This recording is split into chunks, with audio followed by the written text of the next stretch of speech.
nonviolent resistance didn't work in 2009.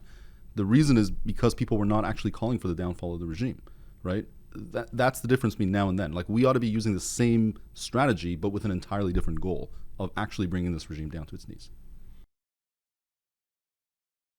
Today, you reiterated something that I've heard you intimate before, suggest, which is that you don't believe that this revolution will necessarily be successful via violence, or that violence is not helpful. Mm-hmm. Would that be a correct characterization? That is correct, with the caveat that I don't condemn the violence from the protesters' side. I think I give them every right to use violence. I just think it's a bad strategy. Okay.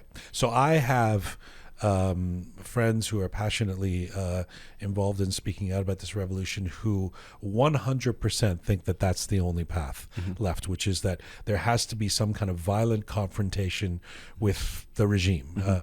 So explain where you're coming from on thinking that that strategy would not work. Sure. So first of all, let me explain the fact that I'm not naive about the regime's brutality and its propensity for violence, right? And I think in a way, part of the reason why I'm championing this cause is because I've spent so much time working with political prisoners and the victims of the regime's violence, right? So I don't think anyone can stick me with the label of being a regime sympathizer for saying let's not use violence. I just think that if we try to resort to violent confrontation with the regime, we will lose. Here's a regime that's better armed than us, better trained than us, and that has no ethical principles. It will unleash the craziest kinds of violence that we would not even think of using. And so we will, like, if we play by their rules, we will lose. We ought to be thinking differently about how to do this. And I think the models that we have for this, and I put this out on social media and people tell me this is not a very good analogy, but I think it is. Things like the Indian anti-colonial movement, the Solidarity movement in Poland, the anti-Jim Crow movement in the U.S., they were dealing with very brutal systems, right? Maybe not as bad as the Iranian regime, but very brutal systems nonetheless. But what they realized was that if you actually manage to bring thousands, or in Iran's case, I hope millions of people into the streets, and you occupy those streets, and you sort of cripple the mechanisms by which the oppressive system works, and you demonstrate to the world that you are the oppressed. This combination of things eventually yields better results.